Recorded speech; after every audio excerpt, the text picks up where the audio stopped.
Hello and welcome to my long overdue look at the upcoming RPG adventure, Sea of Stars. My goal here is to compile all the info that's been floating around about this game over the past few years into a video that you can easily digest in one sitting. I haven't played the demo yet because it's only on Switch right now, so everything I'm telling you is based on what the devs at Sabotage Studio have shown us and not from my personal experience. But a demo will be coming to Steam and possibly other platforms later this year. And starting off with a brief overview of the game, I've split everything up into some handy timestamps for your convenience.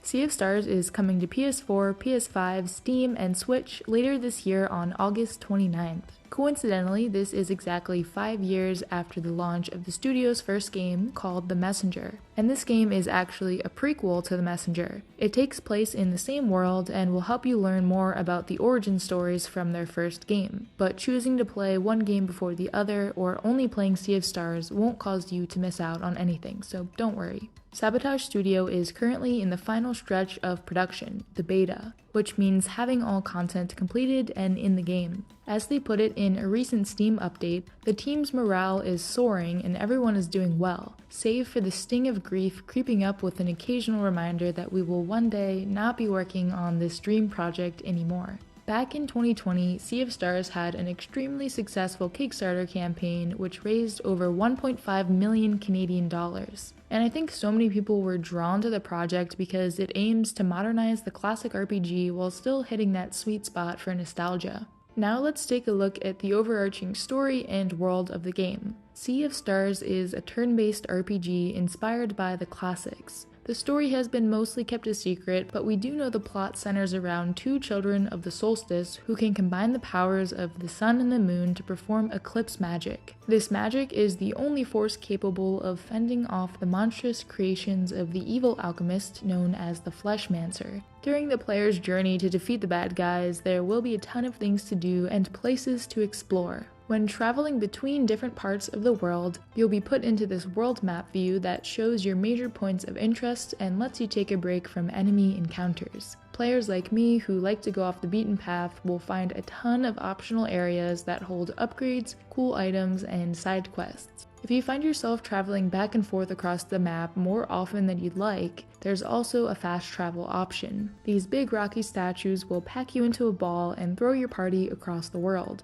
When you do zoom back into the normal game view, you'll notice that your character's movement has been carefully crafted. This is part of the modernization I mentioned earlier. Sabotage Studio made it a point to create interesting moment-to-moment gameplay with satisfying controls, micro-challenges, and varied traversal opportunities. These include swimming, climbing, vaulting, and jumping off of or climbing onto ledges, all of which are based on the studio's experience with creating a platformer-focused title like The Messenger. As someone who doesn't play many RPGs like this, I'm pretty glad they decided to break free from that old school grid-bound tile movement system. In their words, anytime it feels like you can interact with something, the odds are that you can. So we know there are fun ways to move around and have a pretty broad outline of the plot, but what else can we do besides fight? Which I'll go deeper into later. Well, every system has been designed to deliver an experience that pays respects to the classics while rethinking some areas to offer a smoother and more modernized experience. Some of these activities are sailing, cooking, fishing, and playing a tabletop game called Wheels. You'll have your own boat in the game since traveling between islands is going to be a major part of your adventure. But sailing isn't just some feature that was thrown in where you click on a spot and your boat magically travels there. Players instead are given full control of their boat and will be invited to negotiate waves and take advantage of the upwards and downwards formations to optimize for speed. While there isn't anything here that should ever block the casual player who just wants to get to the next objective, you will have the option of sailing the world to play around with the waves, look for sunken side areas, and master the seas. Your boat also acts as a kind of mobile base which you can walk around and explore in the close-up view. Here you can talk to and get to know your party members better, even asking them for guidance if you get stuck or just forget what you were supposed to be doing. I also mentioned side activities like fishing, which is always a welcome addition for me in any game, and a tabletop game called Wheels. I'm not sure if we've seen any footage of this game yet. I'll add it if I find it, but I also love when there are mini games within a game.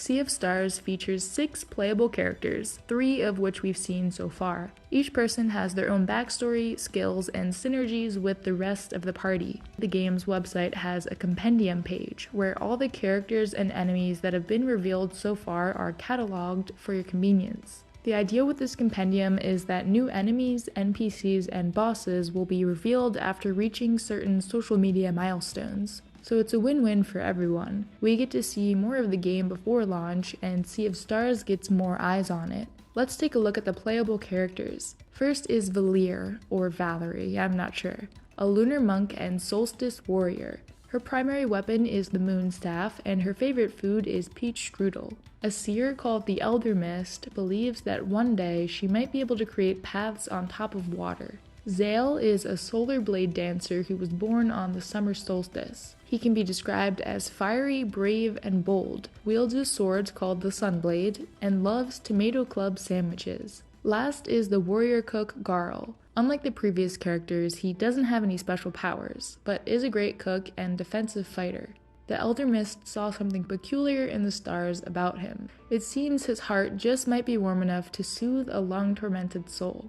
I'm not going to go into any of the side characters or enemies in this video because that would just about double the length. If you want to learn more, you can check out the compendium linked in the description. Just know though that there will be dozens of original characters with their own story arcs, sometimes epic and sometimes silly. You will not be running out of things to do in this world for a very long time.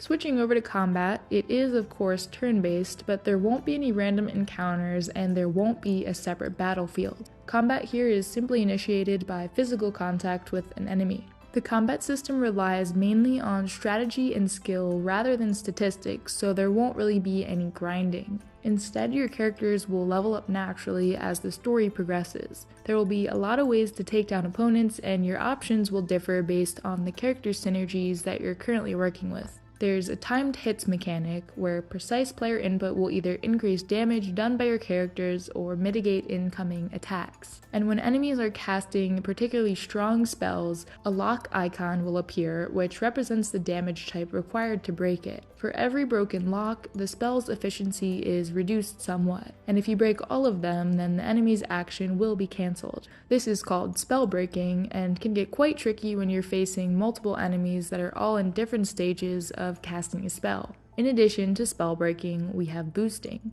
Every time you perform a regular attack, you generate Eclipse Orbs. You can choose to absorb these orbs later on in the fight to double the effect of any action. Sometimes it might make sense to actually save up your orbs to quickly get rid of the fight's final enemies. Other times, like during a boss fight, you'll need to come up with more thought-out strategies to successfully defeat them. If you're really curious about these combat mechanics, I'd suggest checking out some demo impression videos if you haven't already. So of course, characters, story, traversal, and combat are all equally important parts of pretty much any game. But now I'm going to take a minute to talk about what first drew me into Sea of Stars, and that is the art. Sabotage Studio uses a custom-made render pipeline that allows them to push past the limits of most 2D pixel art games and create an absolutely breathtaking world. Since the children of Solstice that we play as can control the power of the sun and the moon, a lot of work was put into the lighting system in particular. The game features real-time dynamic day and night cycles, which the player eventually gets to control themselves. You can change the time of day to solve puzzles, sneak up on monsters that like to sleep during the day, or collect a magic flower that only blooms at night. And there's actually an interactive example of this system on the Sea of Stars website that you can have fun playing around with. All in all, this pixel art style is extremely charming, and the extra lighting effects really make it stand out from other pixel games. If you also really just like pixels, then I have good news for you. I've just created a playlist of all the pixel games I've covered on this channel. To end this video off, I have a few more notes about the developers to help you learn a little more about the motivations behind the game. The entire team that worked on The Messenger is now working on Sea of Stars, and the studio has more than doubled to include 23 full-time employees. Here's what Sabotage had to say about working on their latest title. Operating with minimal management and completely open work schedules, our team is composed of self-driven artisans who seek to be unleashed rather than controlled. Even though the vision for the game is clearly defined, everyone is given the tools and encouraged to express themselves in bringing everything they want both to the company's culture and to our games. Production on Sea of Stars began in 2018, but the ideation process has pretty much been a lifelong hobby, where the devs have dreamed of creating this shared universe that weaves its way throughout all their games. And I think that's pretty cool. The Messenger has been on my wishlist for a while, but it's definitely getting bumped up because I want to play it before Sea of Stars comes out. And that's that. Stick around this channel if you want to hear more of the latest news on this one and for a demo impressions video whenever that does come to Steam. Until then, why not check out some more awesome upcoming games?